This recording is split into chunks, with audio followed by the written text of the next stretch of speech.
Estoy llegando a Península Valdés, luego de recorrer más de 1000 millas náuticas desde el puerto de Buenos Aires. En estas frías aguas del Golfo Nuevo se esconde una hermosa biodiversidad de organismos marinos que interactúan entre sí desde hace millones de años. Los mamíferos marinos no son muy distintos a los mamíferos que criamos y domesticamos. Necesitamos saber y conocer esto para entender mejor el origen de estas especies tan maravillosas que son capaces de sobrevivir y ser exitosas en tierra y en agua, y que son capaces de bucear en las profundidades inaccesibles del océano.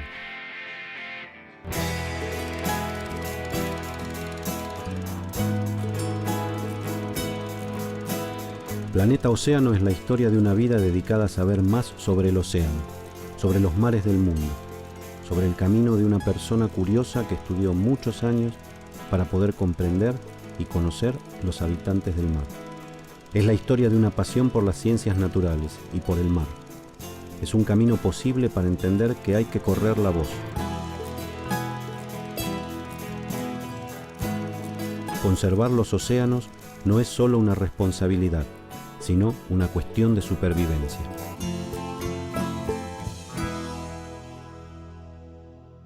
Las focas del Ártico del Norte, una de las muchas especies en peligro por la amenaza constante del hombre.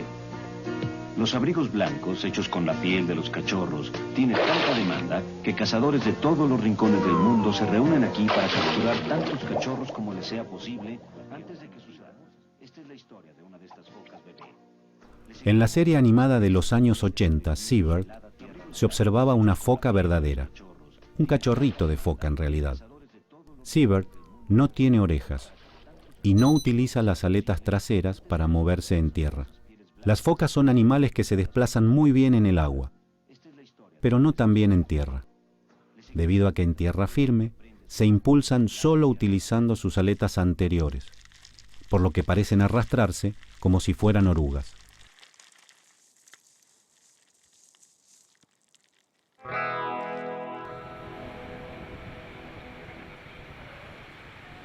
Los leones marinos y los lobos marinos se desplazan en tierra sobre sus 4 aletas. Los lobos marinos tienen orejas, las focas no. Y los elefantes marinos, que son una especie de foca, tampoco.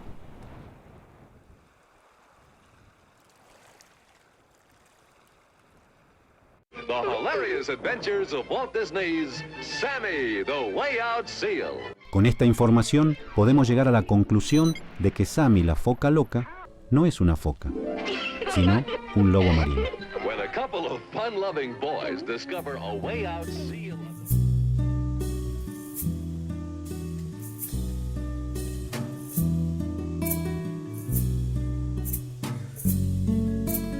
En las costas continentales del Océano Atlántico Sudoccidental habitan solo 3 especies de pinnípedos, y sus colonias pueden encontrarse a lo largo del litoral marítimo de la Argentina, Brasil y Uruguay.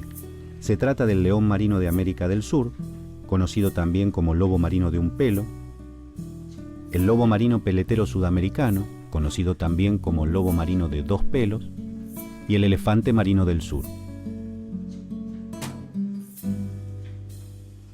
El león marino de América del Sur se llama de un pelo por tener un único tipo de pelo corto, homogéneo y duro.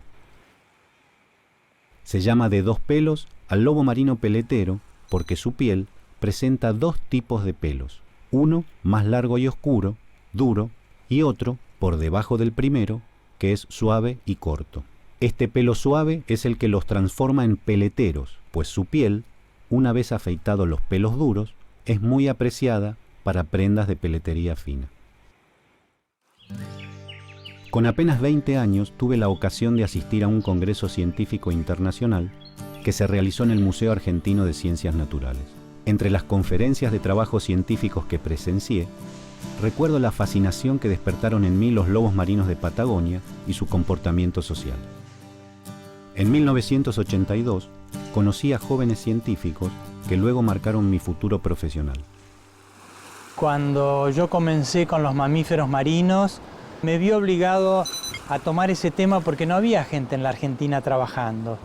Y vos perfectamente sabés que los mamíferos marinos son un grupo fundamental, clave dentro del ecosistema marino. Entonces tener en blanco esa página de esos animales tan importantes era una pena. Entonces decidí que quería tomarlo como línea de investigación, aparte de como atractivo. Son animales fantásticos, medios misteriosos, que uno puede ver de a pedacitos. En un animal terrestre uno lo puede ver en forma continua. En el mar son como pequeñas imágenes que aparecen y después uno arma todo ese rompecabezas, ¿no? Recuerdo que en ese mismo congreso fue cuando descubrí mi fascinación por los lobos marinos de la Patagonia y su forma de vida. Los cetáceos me fascinaron, pero fue una fascinación contemplativa por lo majestuosos y subacuáticos e inalcanzables para conocer. Mientras que los lobos marinos resultaron oceánicos, sociales, buceadores excelentes y además al alcance de la mano mientras están en la costa reproduciendo o descansando. Tenía que estudiarlos. En ese mismo congreso me impresionó el trabajo sobre el comportamiento social de los lobos marinos de Península Valdés que presentó un joven científico repleto de un entusiasmo contagioso, a quien inmediatamente me acerqué a conocer en el intervalo. El mar Patagónico me llega casi como una casualidad. En el año 74, con mi primera visita a la zona de Península Valdés y de Cabo Dos Bahías. Y nada, ejerció como una atracción, yo te diría casi como inexplicable. Era un lugar donde de golpe yo supe que iba a tener que ver con ese lugar y con ese mar. Y la verdad es que no es con cualquier mar, es con ese.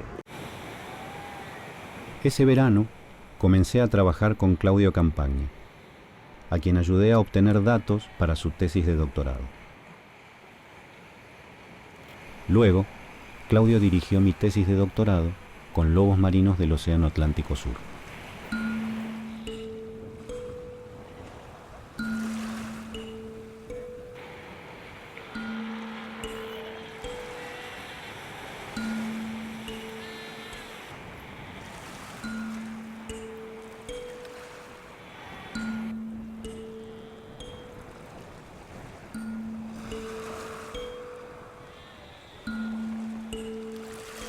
Yo iba a Península Valdés a mirar lobos marinos y por unos años lo hacía sin ningún tipo de conocimiento de nada. Cuando ya empezamos a hacer algo juntos, creo que allí ya empezamos a estar mejor orientados.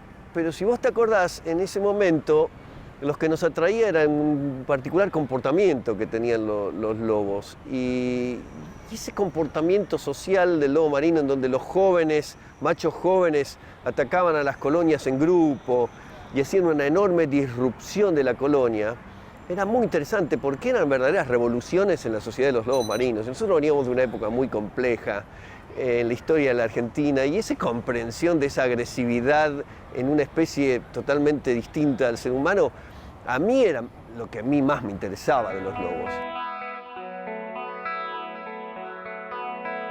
Siempre me impresionó la confusión que se genera dentro de los mamíferos del suborden Pinnipedia.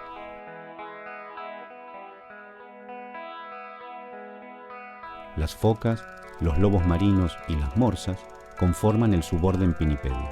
El suborden es una de las 7 jerarquías que se utilizan para clasificar a los seres vivos: reino, filum, clase, orden, familia, género y especie. Hay 2 sanas costumbres que los pinnípedos no comparten con ningún mamífero y que los hace únicos: la alimentación marina y la aparición terrestre.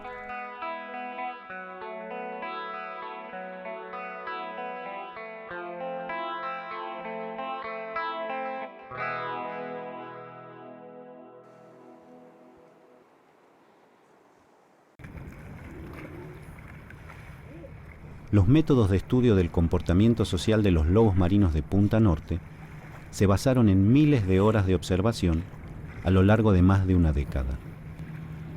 Primero, mirábamos a los animales, comprendiendo las diferencias entre los individuos.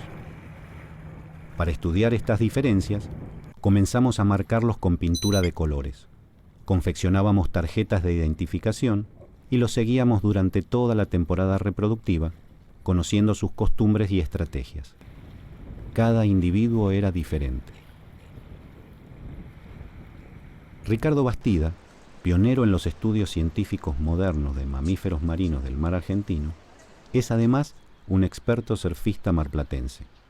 Su amor por el deporte de surfear las olas y su calidad profesional en observar organismos marinos se reunieron de casualidad en una de sus incursiones al mar.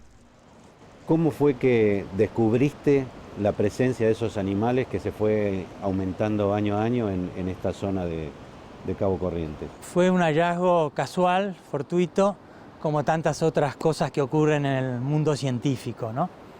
El descubrimiento ese fue con motivo de hacer un vuelo porque habían aparecido ballenas francas. Y desde la altura del vuelo pudimos observar que había muchísimos ejemplares de lobos marinos flotando y nadando alrededor de esa restinga.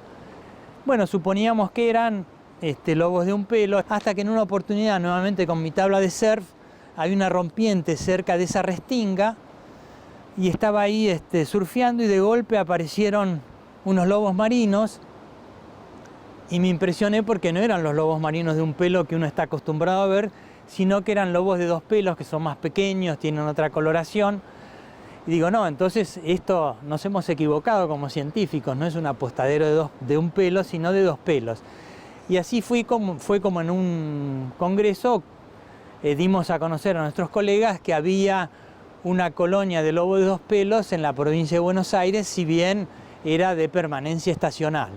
Y después pudimos determinar que eran los lobos de Uruguay que en cierta época del año migraban hasta acá, hasta Mar del Plata. Así que era un recurso compartido en gran medida, ¿no?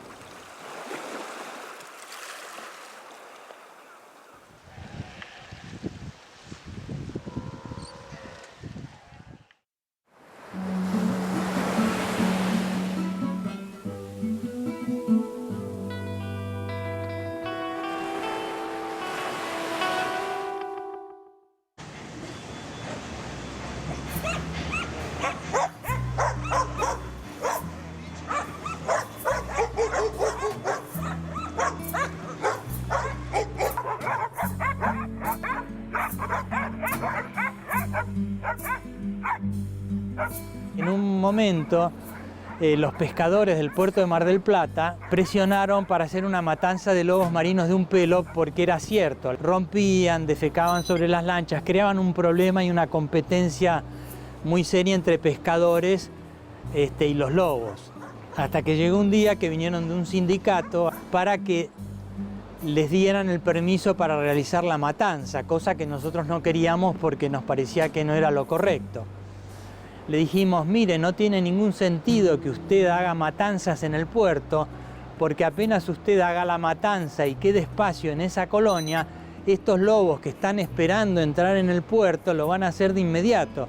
Así que va a ser una matanza sin ningún sentido, de tal forma que nunca se les dio el permiso y ellos nunca quisieron hacer una matanza porque sabían que no tenía una solución al problema.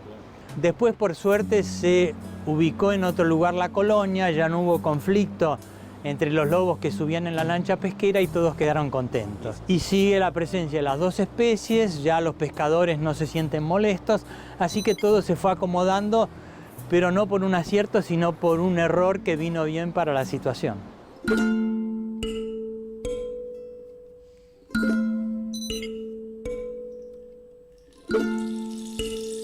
Pude tener el extraño privilegio de presenciar la última matanza en la isla de Lobos de Uruguay como observador invitado. Los métodos eran los mismos que hace 500 años. Un garrote.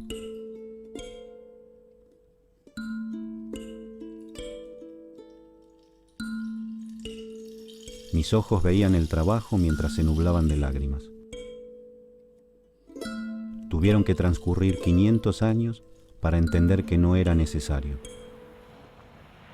Los lobos marinos de las dos especies que habitan las costas del Océano Atlántico Sudoccidental están hoy protegidas. Salvaron su pellejo.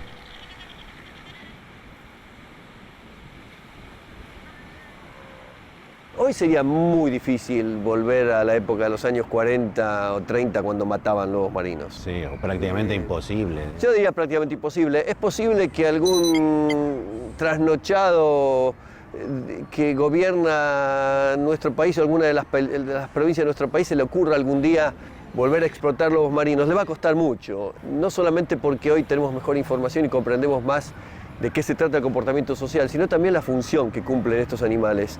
En su momento se los veía como enemigos nacionales, porque comían peces. Y bueno, hoy se comprende mucho más la función de los predadores topes en estructurar los ecosistemas. Y se sabe que cuando vos los sacás del medio, ocasionás graves inconvenientes que tienen impacto en el hombre, en el ser humano, en la economía, en el mar en general. El mismo Congreso Científico me brindó la posibilidad de conocer a Juan Carlos López, joven guardafauna de Punta Norte, quien presentaba el estudio de reconocimiento de las orcas de Valdés a través de las marcas de la aleta dorsal y el formato de la montura blanca de piel que muestran los animales a ambos lados del lomo. También explicó el varamiento intencional y la interacción de las orcas con sus presas, las crías de lobos marinos. Lo que más atrajo la atención mía era que se tiraban sobre la playa para capturar presas sobre la playa. Bueno, y esos varamientos recorrieron el mundo. El varamiento intencional, sí, que muchos decían, bueno, barreran la ola y se tiran. No, lo hacen por sus propios medios. Eso fue muy llamativo para mí. Y eso fue lo que cuando participé en el año 79 en un congreso internacional en Estados Unidos, en Seattle, revolucionó el salón. Era la primera vez que observaban imágenes de varamientos para capturar lobos o elefantes marinos sobre la playa. Buscan más capturar cachorros. Los adultos llegaron adultos por algo. Escaparon de las orcas, ya saben cómo manejarse. Las orcas cazan lobos y desarrollan estrategias impresionantes para atraparlos, pero no los ponen en riesgo como especie. En cambio, el hombre tuvo con los lobos marinos relaciones peligrosas, por matarlos sin piedad, por su grasa y por su piel. Los lobos marinos de las cercanías de la desembocadura del estuario del Río de la Plata resultaron un recurso importante para abastecer de carne y grasa a los conquistadores españoles. Existe un relato de la primera matanza que hicieron los primeros conquistadores, tanto en la isla de Lobos, en Uruguay, en 1515, como en las costas de la provincia de Buenos Aires. La captura que hasta ese momento venían realizando los pueblos aborígenes debe considerarse como un buen ejemplo de uso sostenible de un recurso natural renovable. Porque cazaban lo que consumían y no más, y todas las partes del animal tenían un uso.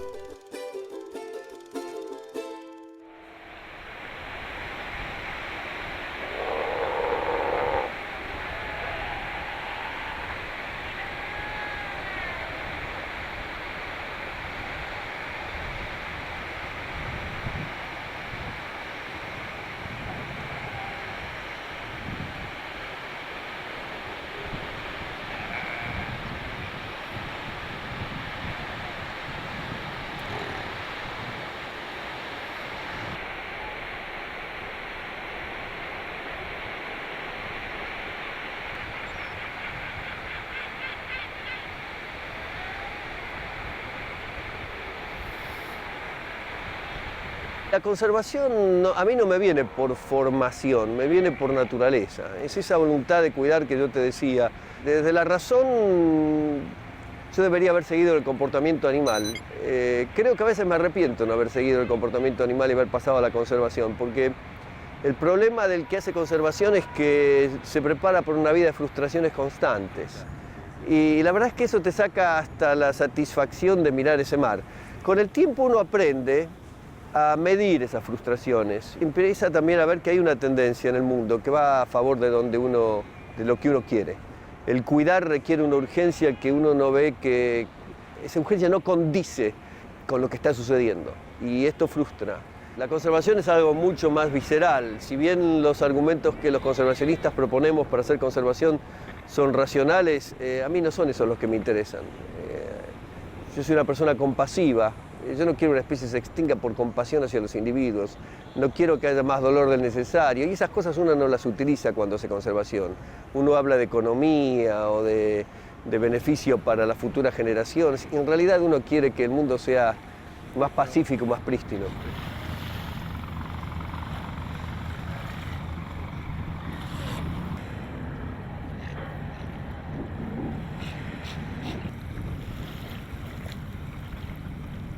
Nunca más me volvió a ocurrir sentir que uno podía pensar como el animal que estudiaba. Yo creo que en esa época yo pensaba como un lobo marino. Yo podría haber predicho lo que pasaba media hora antes de que sucediera. Podía mirar un individuo y decir, en tal tiempo va a hacer esto, después va a hacer esto, después va a ir por acá, después va a dar la vuelta por allí y después va a terminar en este otro lado. Y en general, y eso es producto de tanta hora, ¿no? Cientos y cientos de horas. Cientos de horas mirando y esa compenetración con la especie nos hacía hacer cosas estúpidas. Por ejemplo, no sé, un día de mucho calor, me acuerdo dejar de trabajar un rato, irnos a la costa y ver pasar un grupo de 20 machos jóvenes y tirarnos al agua y nadar entre los 20 machos jóvenes. Estás hablando de animales que pesan 300 kilos, son 20, están todos juntos. Lo ves tirar por el aire hembra de 150 kilos tratando de sacárselas a otros machos. Imagínate lo que éramos nosotros físicamente para un animal así. Arriesgábamos nuestra vida sin pensarlo. Creo que eso era en parte porque nos sentíamos Uno más. Uno más. Y era una enorme satisfacción. Hoy viéndolo retrospectivamente pienso que es una tontería. No salió bien, no son animales agresivos con el ser humano.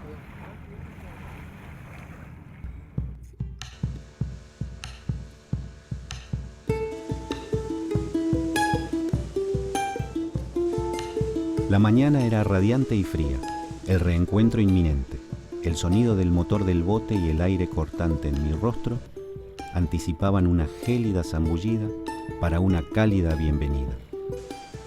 La sal y la espuma ensanchaban mi sonrisa y me encontraba en paz con el universo. Navegaba en aguas del Golfo Nuevo hacia la lobería. En el momento de zambullirme, el tiempo se detuvo.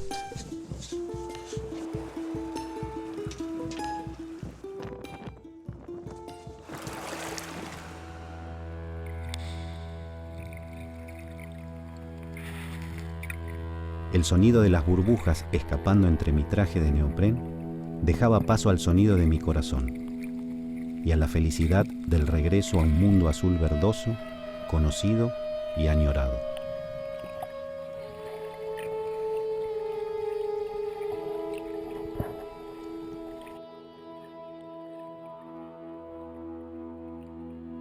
Los lobos marinos no se hicieron esperar. De a pequeños grupos al comienzo y más de una decena al poco tiempo.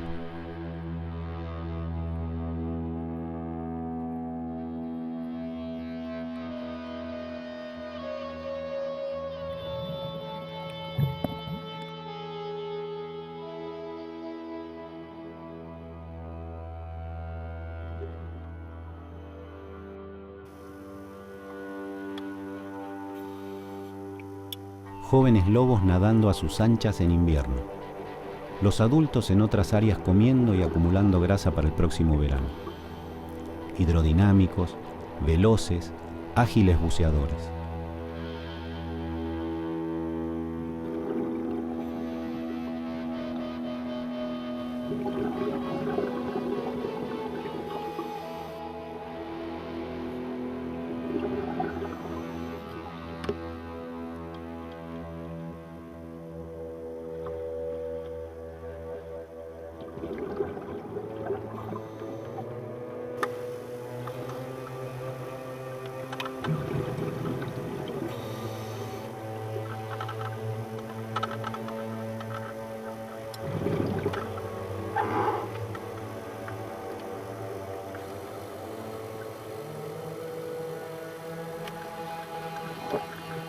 Esta era mi danza con lobos, o mejor dicho, mi nado con lobos.